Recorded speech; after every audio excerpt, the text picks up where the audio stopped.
now tuned in to the Four Corners Podcast Live, brought to you by Lifeline Nation Studios and DetroitRap.com. Yo, K, what's good, baby? Well, I told you, that's what brings it to life. That's crispy. Hip hop. Yeah. Was popping like pork and scrambled eggs in the morning. Yeah. I put my life in your hands and trusted you to handle it with care. What up, though? It's your boy Cakes Away checking in, Four Corners. Hey, what's up, man? What up, though? Y'all good? Good, what up? Chilling, man. How everybody doing, man? I'm great, man. How are you? You just had that video shoot today, man. Tell us a little bit about it, man. It was cool, but it was kind of crazy because, you know, we in the middle of shooting and dude jump in the river and commit suicide today. So my feelings is a little mixed today about that. That's kind of crazy. Rest in peace to that man. Yeah, really though, for real, man. God bless his soul, because that was nuts. Another day in Detroit, baby. Yeah. Another day in the D. Unfortunately, another day in Detroit. That's crazy. We're going to keep it moving real quick for those of you that tuned in to the podcast. I'm just to give you a little background about the man, the myth, the legend, Big Gov. Big Gov started out circa around 2001 as far as the Black Government Music Group label. He's brought you projects like The Debt Collector, No More Mr. Nice Gov. Yeah. He's had records like Money Talks, records like You Already Know, records like Calling My Name. Definitely has been a staple in the underground hip-hop scene here in the city of Detroit. Yes, sir. Nationally, abroad. You know, we also see you get a lot of Cali love too, bro. But welcome to the show, bro. Thank you, man. And I'm glad to be here, man. Blessed, you know what I'm saying? For real. So, bro, in terms of when you look back over your career, I mean, there's so many different things and so many different angles, you know what I'm saying, we could talk about and touch on. But, you know, tell us a little bit how you got started. Like, you know, take us back to the early stages. Like, I remember hearing stories about an old MC name called Tech. Oh, man. Take us back to those days. Wow, he brought that He up. went back. He brought that went in up. the archives for that. Yeah, I mean, you know, I started, my whole family basically is musically inclined, man. My father was in a famous singing group, R&B group called The Five Special that was managed by Ron Banks of the Dramatics. My mom used to do a little background singing for everybody, you know what I'm saying? So it was, you know, inevitable that I was going to end up doing music. So basically, I really started seriously in 1985 when I recorded my first song. Okay. Yeah.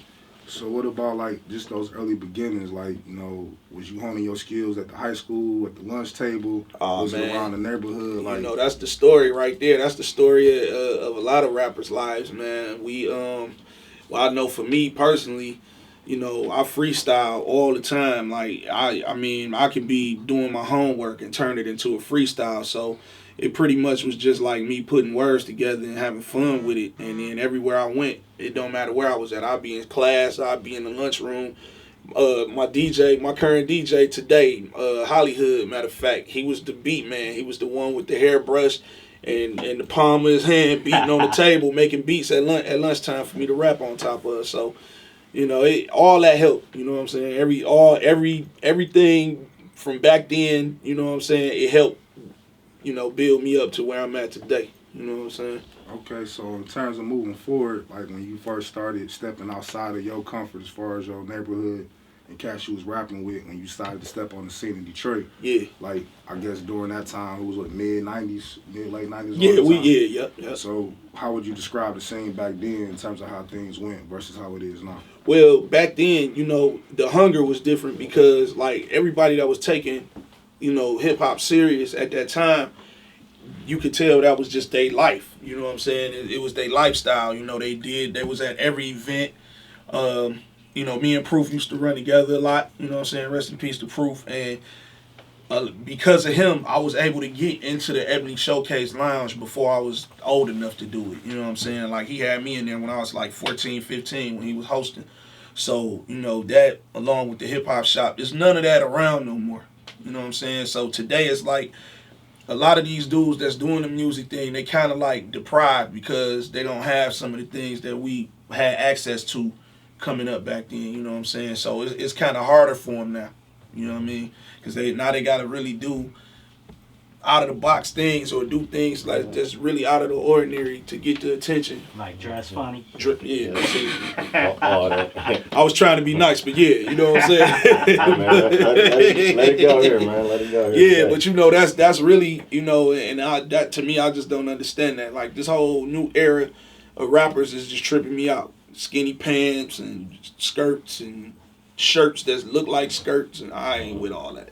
Yeah, I mean, we touched on that on the last few podcasts. We had Nick and Butter and Seven here. Right. And like I said, we always had the court gesture in hip-hop, and you always had, you know, the mainstay. Right. So, you know, you can go back in the day when Sir Mix-a-Lot and Luke was banging their records out, you know, people that might have considered that not necessarily being the ultra-lyrical stuff. Right. You also had Big Daddy Kane and Rakim and them on the other side of the fence. So Exactly. It's always been that balance. But I think now it's been so unbalanced with the oversaturation of material, you don't find that same void anymore. So it's like you got to kind of dig and swim to get, you know, those nuggets of good music that may be out there, because it's still cast that's putting out great albums and putting out dope music, myself included, but a lot of times it get lost in the shuffle in terms of what's out on the radio. Right.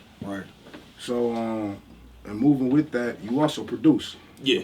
So how did you balance the desire and passion as an MC, and then I guess your budding interest in wanting to be a producer? Like, which came first? Did rapping come first or producing come first? The rapping actually started first, but you know, when you rhyming, if you're a real artist and a real lyricist, you know what type of beats appeal to you and what bring out your best lyrically. You know what I'm saying? So I was around 12, and it was 92.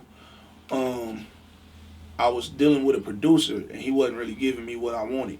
So I just took it upon myself to learn the equipment and started making my own beats. Like, I knew what I heard in my head.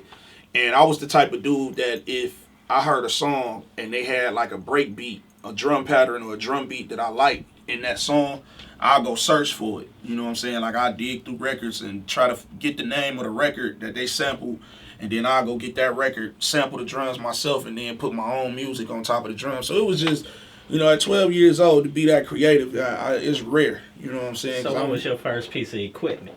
The first piece of equipment was the ASIR 10. Oh. Yeah, you know what I'm saying? Did you have an 8 output expander so you could track On that boy the out rack, at the yeah, I had disc? the rack. Yeah, I had the rack. okay, Yeah, all right. So yeah. Y'all don't know nothing about them ASR 10s, do y'all? No, I was dub taping with the tissue on top of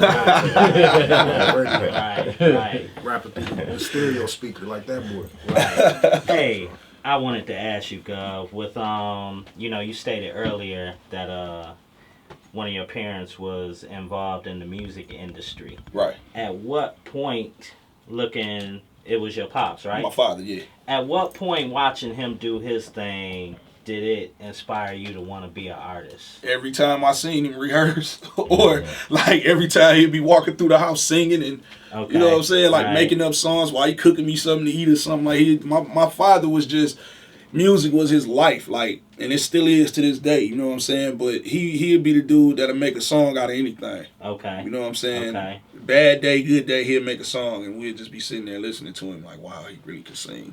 So, I mean, what was rehearsals like? Was they in the basement with a gang of musicians and shit like that? I mean, yeah, man.